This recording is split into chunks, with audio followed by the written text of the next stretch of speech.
This starts with a man named Yoshida, who was coming back home with a broken heart since he asked a girl out and was rejected. He met a young girl. Please, can I stay at your house? Huh? A girl going into strangers' houses? And besides, you don't think I'm just gonna let you stay for free, don't you? I get it. I'll sleep with you, so please let me stay. Yes! What a deal! And the guy, as a person with no brain, let her stay in his house. I don't think the police would like to hear about a 17-year-old girl living in the house of a 27-year-old guy, but oh well. Those are just small details, you know? So Sayu, a schoolgirl, starts living with a 27-year-old guy. Why not, Luigi? Because he's 14! Yeah, what's it to ya? Age is only a number, Luigi. Yeah, you know what else the number? What? 9-1 fucking... And so, this is the beginning of the summary of Hige Wo Soru.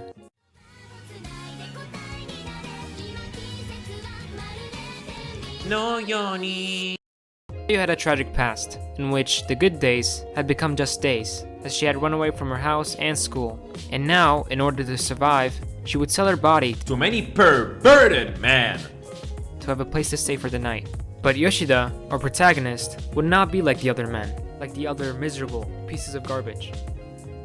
He would respect her as a woman, and as the underage girl that she is, and by letting her stay at his house, he will prevent her from exposing herself to other disgusting men, building basically a father-daughter relationship. Well, he did the right thing. Yeah, that's a good person. Now she would be left doing the house chores, and as she was always in her uniform, she had been wearing it for 6 months. Well, since she had left home, at least I hope she washed it. Please. So they went shopping for clothes, a bed, and even a cell phone. And so they spent their days together. Yoshida began to get more attention at work, spreading the rumor that he had a girlfriend because it was better dressed up and had a better looking face. Goto, the girl who rejected him, invited him to lunch. She invited him just to ask him if he had a girlfriend. But he didn't have a girlfriend. He had a 17-year-old girl at home. Meanwhile, another girl appeared. She was called Mishima, who upon knowing that he had no girlfriend, became interested in him, invited him to the movies, and Sayu got a little jealous, because he was dating someone, so she went to see who he was with. She saw them returning and suddenly, the girl hugs him. Yoshida, upon returning, realized that Sayu was not there, so he went out to look for her. She was in a park crying, sad and jealous, because she thought he was going to charge her for the other one, and that she was going to be abandoned. Take it easy, Sayu. Take it easy.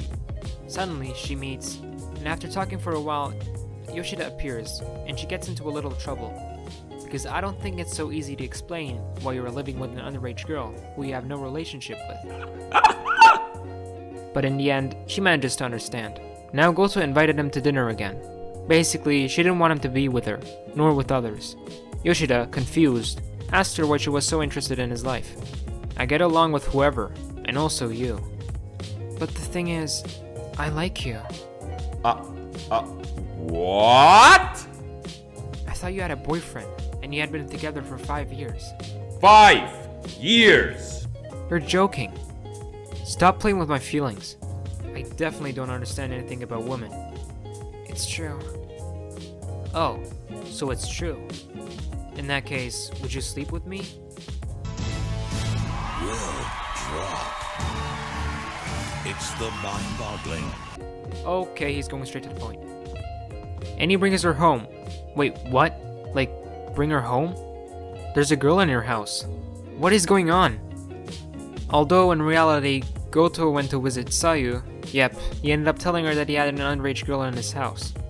And instead of filing a complaint to put him in jail for being with a minor, he got attached to Sayu, and they were alone talking. While Yoshida went to buy things, on his way out he meets Mishima, the girl from his work who was also in love with him, and was upset that he is dating Goto, and even more upset that he is now in her house. Wait a minute, how did she know this? Well, she had followed them all day long. She came out as a stalker. But she really didn't realize that the main character didn't love her, and now she was envious of Goto and Sayu because they were stealing him.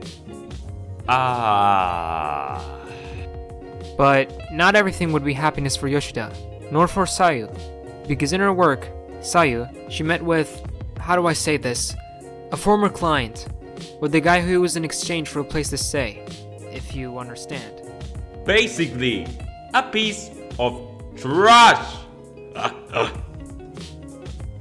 And danger was approaching. Well, she ended up going to Yoshida's house with Sayu, who ended up accepting, because if not, she would tell everyone about Sayu's past. I don't know why she wanted to go there, but obviously it was no good. She wanted to go there to talk. But she started to get a little closer to her, and Sayu counterattacked.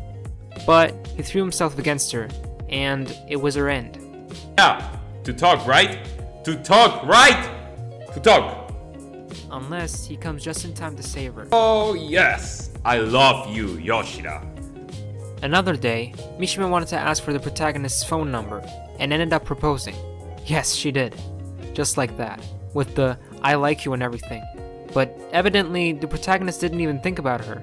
So Mishima, to remedy her action, and seeing that he didn't pay attention, decided to invite him to the movies by cell phone. Yeah, they were talking on the cell phone a meter away. Sometimes I don't understand people. And after going to the very original Japanese festival, this guy showed up at Yoshida's door and was looking for Sayu. He was gonna take her away. It was the end, and he was no other than his own brother. And well, sooner or later this was gonna happen. She had 1 week to go, but before she leaves, we finally learn about her past. A sad past. A very sad past. Sayu never got along with her mother. At school, she didn't care about anything. She had no friends, and nobody approached her. However, one day a girl appeared, who was just like her. They became close friends, and finally, she started to have a good time. Until a group of girls began to harass her. Since a boy proposed to Sayu and she rejected him, there was a girl in love with him.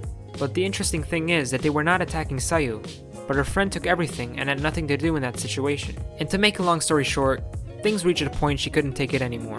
Until one day she threw herself off a building. This destroyed Sayu, who, being at home and expecting to have the support of her mother, received the opposite because her mother blamed her for what happened. That is to say, that she blamed her for having killed her. And her father was gone. Well, the mother is a son of a... Since her mother was such a bad parent, her brother gave her money and told her to leave. But this increased her loneliness, and soon the money ran out. So, the dark part of her life began. She sold her body for a home, and she liked it, because she believed she was finally good for something. No, poor Sayu, man. Until she met the great Yoshida. She improved for the better. And although he would like to have stayed, she had to face her past. And that's how they started that trip back home, because Yoshida was going to accompany her. And they arrived home. Oh, okay, stop please. She didn't welcome her. You don't see her for 6 months, and the first thing you do is hit her. Oh my god. It's not that I hate her, it's just that she can't be more trash, man. Well, maybe I hate it a little bit. And after a while of fighting with each other, Yoshida had to defend her, and even beg her mother. The mother ended up accepting Sayu, although based on her performance, I don't know how she will do.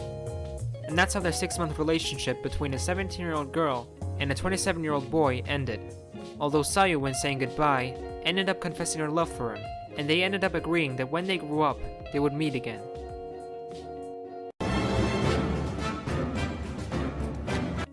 Oh wait, there's more!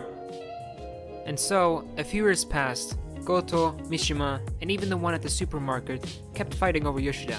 But he didn't really love any of them. But one day he was returning home calmly and they met again. Yes! And lived happily ever after. Well, there was no kiss, but they stayed together. At least Sayu won. Okay, but what about the kiss? At least Sayu ended up keeping her promise to come back, but what about the final kiss? So here it ends. I hope you liked it. Subscribe and leave a like. And see you next time. Goodbye.